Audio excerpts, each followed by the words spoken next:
Assalamualaikum warahmatullahi wabarakatuh. Perkenalkan, nama saya Nur Ramadhania Oktaviani dengan NIM C1C023047. Di sini saya akan menjelaskan materi tentang skala pengukuran dan pengukuran variabel dalam mata kuliah metodologi penelitian. Sebelumnya saya ucapkan terima kasih kepada dosen pengampu saya, yaitu Pak Dr. Wirmi Eka Putra, SEMSI CIKNRS CSRS. Baik, kita masuk ke materi pertama, itu pembahasan tentang skala pengukuran. Jadi skala pengukuran ini adalah kesempatan dalam alat ukur untuk menentukan interval suatu variabel agar menghasilkan data kuantitatif yang akurat dan objektif. Nah, skala pengukuran dalam penelitian ini juga merupakan sarana untuk menentukan panjang pendeknya interval yang telah ditentukan dalam satuan alat ukur. Salah satu cara yang bisa dilakukan untuk dapat mengetahui panjang pendeknya interval dapat dilakukan menggunakan alat ukur atau alat pengukuran. Skala pengukuran dalam penelitian ini juga biasanya digunakan untuk mengklasifikasikan variabel. Nah, untuk tujuan skala pengukuran, yaitu di dalam penelitian sangat penting untuk memastikan bahwa data yang diperoleh dapat diinterpretasikan dan dianalisis dengan tepat. Ada dua tujuan dari skala pengukuran, yaitu yang pertama itu mampu menafsirkan variabel penelitian, yang dimana mengetahui skala pengukuran yang tepat menjadi hal yang penting karena akan membantu kita memutuskan bagaimana menafsirkan data dari suatu variabel penelitian.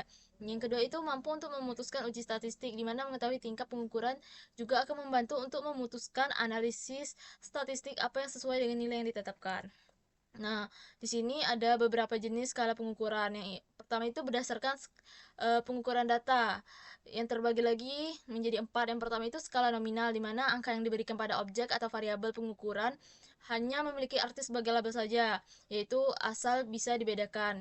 Nah, tidak memiliki tingkatan. Contohnya kategori tabel, simbol, lambang, dan lain sebagainya, di mana skala ini berperan untuk mengelompokkan data sesuai kategorisasinya saja. Nah, yang kedua itu ada skala ordinal, di mana merupakan skala pengukuran angka yang diberikan pada objek atau variabel pengukuran mengandung pengertian tingkatan. Dalam skala ordinal ini, objek atau kategorinya disusun berdasarkan urutan tingkatannya dan dari tingkatan terendah ke tingkatan tertinggi atau sebaliknya. Yang ketiga ada skala interval, di mana skala pengukuran yang biasa digunakan untuk menyatakan peringkat atau antar tingkatan, jarak atau interval antar tingkatan pun sudah jelas, hanya saja tidak memiliki nilai nol mutlak. Nah, angka yang diberikan pada objek atau variabel pengukuran mengandung sifat ordinal ditambah sifat jarak atau interval. Contohnya, suhu udara dapat berkisar antara minus 4 derajat hingga 40 derajat Celcius. Jika termometer menunjukkan 0 derajat Celcius, bukan berarti tidak ada suhu, tetapi hanya sebagai menunjuk bahwa suhu saat ini tergolong rendah. Nah, yang keempat itu ada skala rasio, di mana pengukuran yang ditunjukkan pada hasil pengukuran yang bisa dibedakan diurutkan memiliki jarak tertentu dan bisa dibandingkan. Jarak atau interval antar tingkat sudah jelas dan memiliki nilai nol yang mutlak. Contohnya, jumlah komponen mesin yang diproduksi per batch adalah 1 juta komponen. Bila dalam suatu batch menunjukkan angka produksi nol, maka artinya adalah pada saat itu tidak dilakukan proses produksi sehingga tidak ada output produksi. Selanjutnya itu jenis skala pengukuran berdasarkan di dalam penelitian.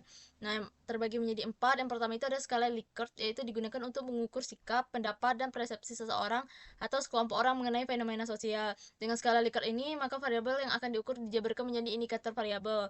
Kemudian, indikator tersebut dijadikan sebagai titik tolak untuk menyusun item-item instrumen yang dapat berupa pernyataan atau pernyataan. Yang kedua ada skala Goodman, di mana merupakan skala pengukuran yang tipe penelitiannya akan mendapat jawaban yang tegas, yaitu jawaban ya atau tidak. Data yang diperoleh pada skala Goodman ini berupa data interval atau rasio dikotomi atau dua alternatif. Nah, yang ketiga ada skala semantik diferensial, di mana untuk mengukur sikap akan tetapi bentuknya bukan pilihan ganda atau checklist, melainkan tersusun dalam satu garis kontinu yang jawabannya paling positif berada di bagian kanan garis dan jawaban sangat negatif di bagian kiri garis atau sebaliknya. Data yang diperoleh dalam skala ini adalah data interval. Nah, yang terakhir ada skala ranting, yaitu penilaian diperoleh melalui data kuantitatif atau angka yang kemudian ditafsirkan dalam pengertian kualitatif. Sama seperti skala yang lain, dalam skala rating ini responden akan memilih salah satu jawaban kuantitatif yang sudah disediakan. Sifatnya fleksibel dan tidak hanya bisa dipakai untuk mengukur sikap, tetapi juga bisa digunakan untuk mengukur persepsi responden terhadap fenomena lingkungan. Misalnya skala untuk mengukur status sosial, status ekonomi, kemampuan, dan lain sebagainya. Selanjutnya kita masuk ke materi pembahasan tentang pengukuran variabel.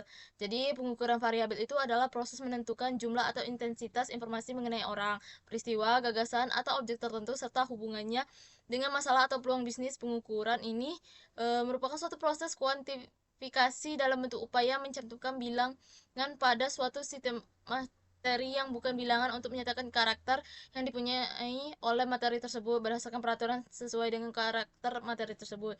Nah, variabel ini merupakan proksi atau representasi dari konstruksi yang dapat diukur dengan berbagai macam nilai.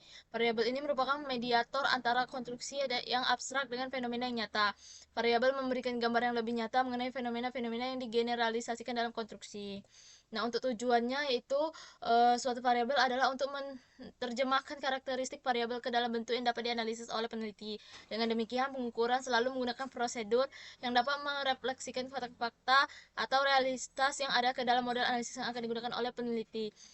Ada 5 tujuan pengukuran variabel, yaitu menentukan karakteristik, mendukung definisi operasional, yang ketiga mengembangkan skala pengukuran, yang keempat menguji hipotesis, dan yang kelima itu meningkatkan validitas penelitian.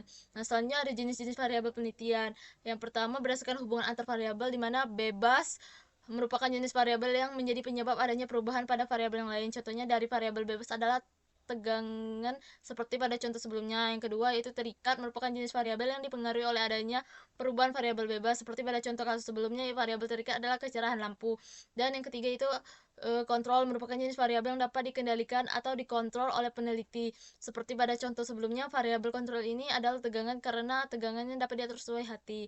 Terus ada lagi yang bersifat variabel, di mana variabel statistik merupakan jenis variabel yang tidak dapat berubah-ubah nilai, keadaan, atau bahkan karakteristiknya.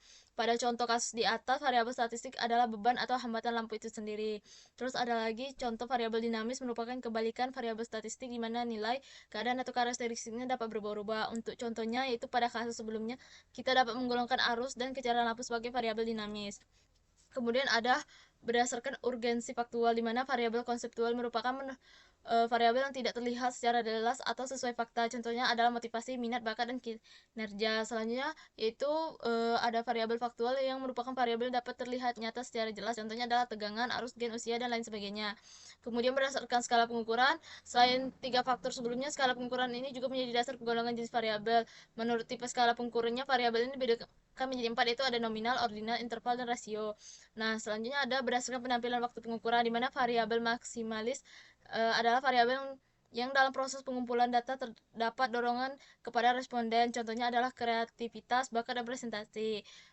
Terus variabel tipikalis juga merupakan jenis variabel yang dalam proses pengumpulan datanya tidak disertai dorongan kepada responden. Contohnya adalah minat, kepribadian, sikap terhadap hal tertentu. Baik, itu saja materi yang dapat saya sampaikan. Maka dapat ditarik kesimpulan tentang materi hari ini, yaitu skala pengukuran dan pengukuran variabel adalah konsep fundamental dalam metodologi penelitian, khususnya penelitian kuantitatif. Skala pengukuran ini merujuk pada cara kita mengklasifikasikan dan memberi nilai pada variabel, sedangkan pengukuran variabel adalah proses pemberian nilai atau atribut pada suatu objek. Nah, pemahaman yang tepat mengenai skala pengukuran sangat penting karena akan mempengaruhi jenis analisis statistik yang dapat digunakan dan diinterpretasikan hasil penelitian. Nah, pengukuran variabel adalah proses pemberian nilai atau atribut pada suatu objek atau fenomena. Proses ini melibatkan pemilihan instrumen pengukuran sesuai seperti kuesioner, tes, atau observasi, serta penentuan skala pengukuran yang relevan. Pengukuran variabel yang akurat dan konsisten sangat penting untuk menghasilkan data yang dapat diandalkan dan digunakan untuk menjawab pertanyaan penelitian. Dalam pemilihan skala, pengukuran yang tepat tergantung pada jenis variabel yang diukur dan tujuan penelitian. Skala nominal dan ordinal umumnya digunakan untuk data kategorikal, sedangkan skala interval dan rasio digunakan untuk data numerik. Penggunaan skala pengukuran sesuai akan memastikan bahwa data yang dikumpulkan relevan, akurat, dan dapat dianalisis secara efektif untuk menghasilkan kesimpulan yang bermakna. Itu saja materi dari saya. Kurang dan lebihnya saya mohon maaf. Saya ucapkan terima kasih. Wassalamualaikum warahmatullahi wabarakatuh.